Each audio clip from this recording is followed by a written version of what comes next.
Will you be the Smurfiest of the Smurfiest? Will you be the Smurfiest racer in all of Smurfy Town? I've forgotten the name of the location of the Smurfs, but let's just say Smurf Township, whatever.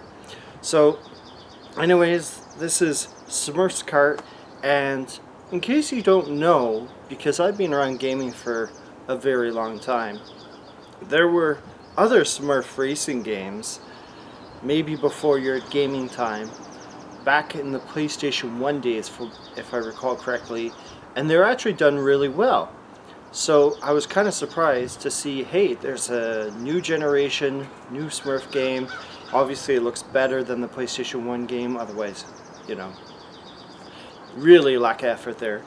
But yeah, so this has a number of famous Smurfs. Obviously there's Papa Smurf, I think it's Baby Smurf. I think there's about 10, maybe 12 different characters. They're all unique, which is great. They all have their own special moves. And unfortunately, on to the next part where I feel like the controls are way too loose. I don't know why they feel so janky and loose, but that's pretty bad for a kart racing game. I know it's supposed to be a budget title.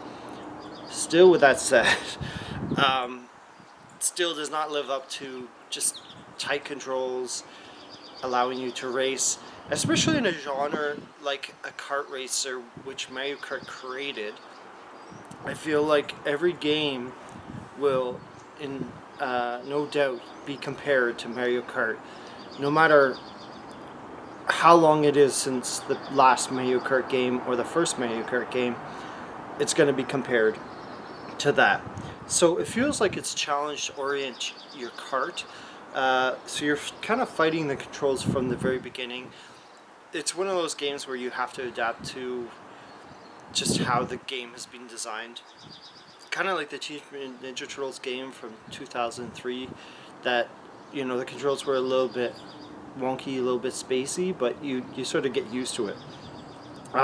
Just everything about the driving mechanics screams, this works, but just barely. And the controls, like, it just feels janky, and that's not good for a racing game. I mean, you could deal with it with an action game, but with a racing game where you need fairly decent precision, that, you know, just there's no voice acting, there's almost no animations at all, so it really screams budget title in that sense. The tracks, I feel like they're blend, like they do the job. They kind of remind me of Diddy Kong Racing, but like at least Diddy Kong Racing, the tracks had like that extra flair, the extra flourish. That's kind of lacking here, unfortunately. So I don't even remember the items. Like I raced, and I don't even remember all I remember is the items were similar to Mario Kart, but they were just weaker versions from what I remember. And like, it's kind of funny because everyone says, oh, this game's very easy, and when I played it, I don't know what position I got. I think 4th or something, maybe 3rd. But I feel like once everyone's ahead, they stay ahead. Like, there's not that Mario Kart elastic physics that exists in Mario Kart but doesn't clearly exist here. So yeah, the items don't seem to really get you ahead, which is quite disappointing. Yeah, like a bullet bill or something that would, you know, just really give you that edge over the people ahead of you. There's none of that. So like, if you get behind, you're screwed.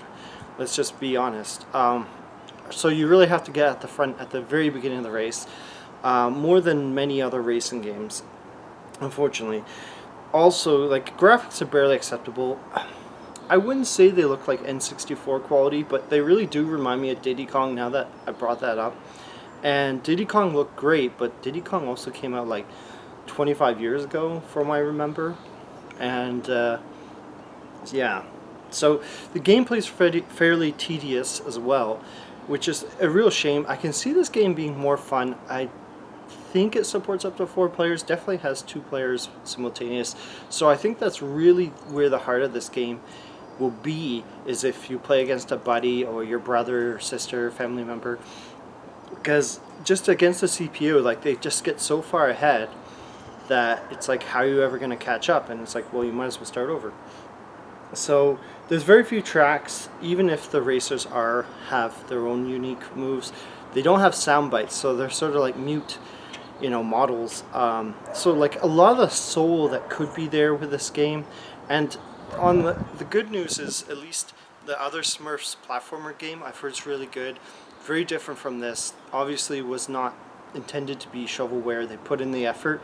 I'm not sure why this one didn't turn out the same way. But like the biggest crime as well is like the visual contrast. Again, this is kind of like going back to the Diddy Kong thing. It's so low that it's hard to anticipate turns on the road, and like you can see how this could be a problem in a kart racer game, right? So as I mentioned right at the very beginning, they're smart and very well done Smurf Kart racers on the PlayStation 1 like 20-30 years ago. And then we get this. Obviously you're going to get excited because hey, it's a graphical upgrade if not anything else, and it really does feel like a budget title, unfortunately.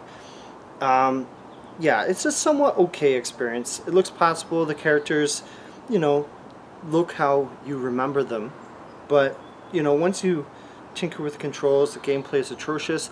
I think I got my controller working. Some people were complaining they had problems with that, but it's just, even then, even using a controller, it's just, the game is just barely, I wouldn't say barely playable, but it's just like okay.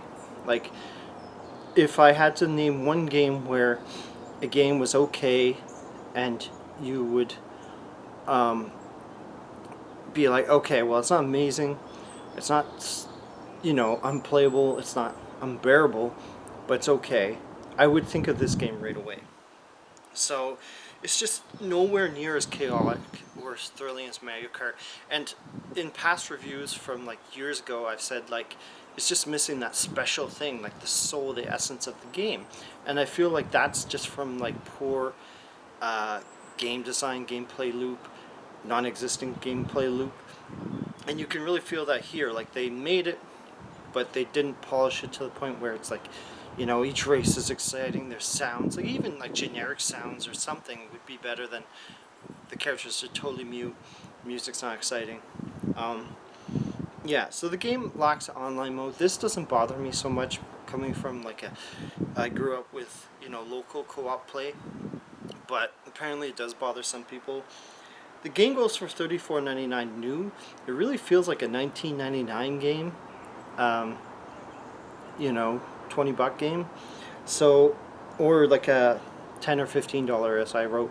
I think I got like $5-10 off, and I still feel kind of like I got ripped off at the absolute maximum. And the game is barely playable.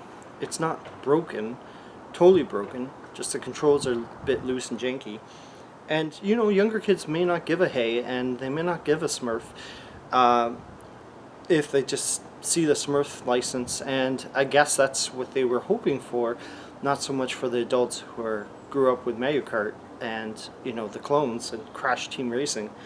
So anyways, yeah, so if you haven't played a lot of kart racers, you'll probably be more forgiving on this game. But like if you've been raised on Mario Kart, I would say it's a 4 or 5 out of 10. Like, just be honest, it doesn't really compare. It doesn't have the polish that Nintendo has. It's there. It exists. It's Smurfin' racing. Yeah. So keep on gaming, or if you play this, you're getting smurfed. So keep on smurfing. Bye.